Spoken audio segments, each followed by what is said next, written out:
Hello guys! Welcome back to my channel. This is Pambansang Best Friend Choice. So ayan, to this video guys, i-continue lang natin yung napag-usapan natin from my previous video, yung journey ko as a pregnant from first week to 13 weeks as a first trimester.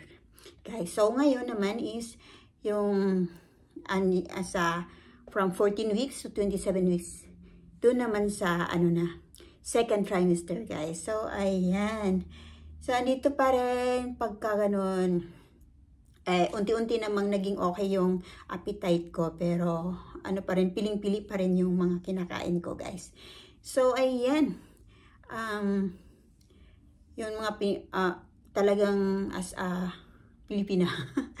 As a Pinay talaga guys. Talagang grabe yung craving natin sa sa kanin. Sa first trimester ko kasi ayaw ko ng kanin. Ayaw ko nga makakita ng kanin, hindi ba grabe. Iba talaga yung experience. Iba talaga yung situation. Pag buntis guys, hindi mo maintindihan. Yung gustong-gusto mo noon, ayaw mo na ngayon. Ayaw ko makita ng kanin. Ayaw ko na yung amoy ng kanin. Ay, grabe yung sobrang selan. Pero glory to God, malalampasan din yan guys. So ayan, dito na ako sa 14 weeks. So, pinipili ko na lang yung mas inano ko yung potatoes, ano pa ba yung mga, okay naman, beans, mga ganun. Pero konti-konti lang, kasi nga, piling-pili yung mga gusto kong kinakain, hindi ko maintindihan yung sarili ko. Sigurado sa mga mommies dyan, talagang alam na natin. Alam nyo na yun, yung mga, yung experience, may iba ding mommy na, super lucky na kasi hindi maselan yung sa pagkain. Pero talagang kadalasan is maselan. Pero glory to God, hindi talaga ako sorry for the word, hindi ako nagsusuka. Yun lang. Wala akong morning sickness. Wala akong ganun. Pero ang problema ko lang yung pag mag-toothbrush na. Ayaw ko yung lasa ng toothpaste. Doon ako parang sobrang struggle ako doon.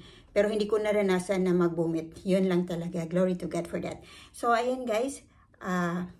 From week 14 weeks na, doon na nag-start yung test sa blood sugar. Doon na nag-uumpisa yung chine-check yung blood sugar ko. Ayun na. Doon na din na mataas yung blood sugar ko. So, minomonitor yung blood sugar ko. Sobrang taas. Kasi nga doon sa kinakain ko na kumakain ako ng chocolate after breakfast, after lunch, after dinner para maibsan yung gusto ko yung pag ayaw kong lasa ng pagkain. So yun. Mali pala yun. Pero hindi ko alam. Wala nakapagsabi sa akin. So ayan, from 14 weeks to 17, ayun na yung nag-struggle na ako sa blood sugar ko. Kailangan nang i-control yon. At saka doon na din sa tawag nun. Kailan ba yung gender confirm? Sa gender confirm talaga guys, nung April 30. Doon na yung nakikita ko yung gender confirm na it's a boy. Alam ko na it's a boy, pero ang hirap itago kasi ako lang yung may alam. Kasi sabi ng husband ko, wag mo nang sabihin ko sa kanya. Kasi nga gusto niya ng gender reveal party at saka baby shower na din. Talagang kinikip ko yun. Choice niya na hindi mo na sabihin. So talaga ako lang muna nakakaalam. Pero kahit hindi pa sinasabi ng doktor o hindi pa sinasabi sa test na it's a boy, alam ko sa sarili ko na it's a boy. Yan. Yung nalaman na it's a boy, doon na lumalabas yung nangingitim na yung liig ko. Ayan. Kasi before that, wala. Sabi nila babae daw kasi nag-glow daw ako. Nagbo-bloom. Grabe. Wala itong mga ganito. Wala itong mga ganito, mga itim-itim dito. Pero yung sinabi na ng doktor is a boy. Sa confirm sa boy, doon na siya lumalabas. Nangingitim na yung liig ko. Nangingitim na yung kilikili ko. Wala na. Sabi nila, wala na. wala na. Ewan ko kung gaano katotoo yun, kung pag baby girl ba, wala bang mga itim-itim dyan, hindi ko alam yan. Siguro depende din yan sa pagbubuntis guys, di ba? So, ayun. Yan. So, ayan na yung blood sugar talagang tawag nun is may aparatus na ginagamit. Saglit ko kunin. Alright.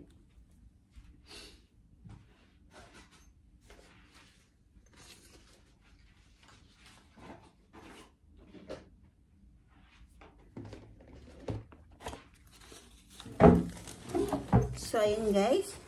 I'm back. Ito na yun. Ito na yung apparatus para i-check. I-check yung, yung blood sugar ko. Every day. I-ano ko yan.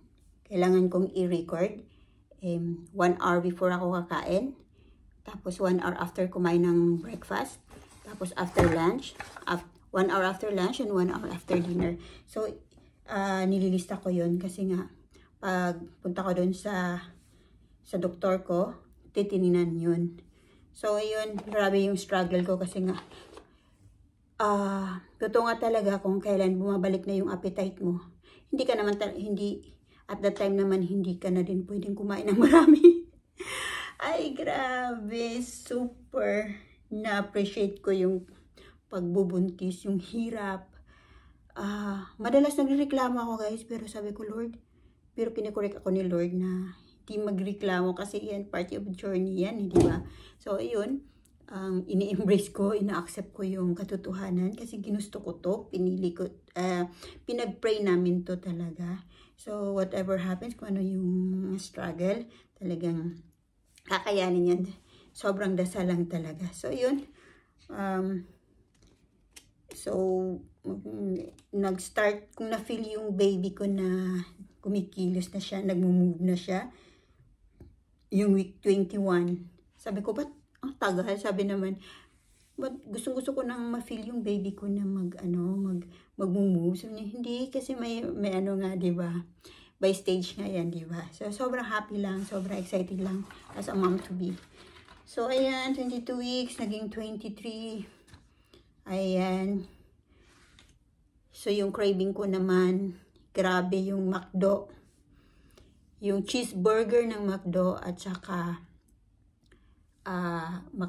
cheeseburger ng McDonald's at saka yung fries. Yun, gustong-gusto ko yun. At isang store lang ng tawag nito ng McDonald's ang gusto ko. Kasi alam ko pag binibilhan ako ng husband ko ng McDonald's, pag sa iba niya binili, alam ko kung ano yung lasa. So, tawag nun. Ayoko nun, alam ko, pag alam ko yung lasa, ayoko. Diba? Hindi ako kumakain kasi gusto ko, doon lang talaga sa binibilhan na McDonald's. Alam ko yung lasa, diba? Grabe tayo mga mami to be. So, ayan. Pagka 24 weeks, 25 weeks, ayan. Palaging pumupunta pa din. Sa 25 weeks guys, doon na ako nag-start na mag-take ng, mag-inject ng insulin kasi nga talagang hindi mapipigilan yung, hindi mapipigilan yung pagtaas ng sugar ko kahit, kasi nga sobrang gutom. So, ito yung ginagamit ko. Fast lang siya. At first, konti lang. Binibigyan lang ako ng, hindi kasali yung breakfast. Kasi ang problema sa akin yung lunch lang at saka yung dinner kasi sobrang taas ang blood sugar ko. So, nag-start ako from, 0.2, yun lang. Ayun. Tapos, wala pa.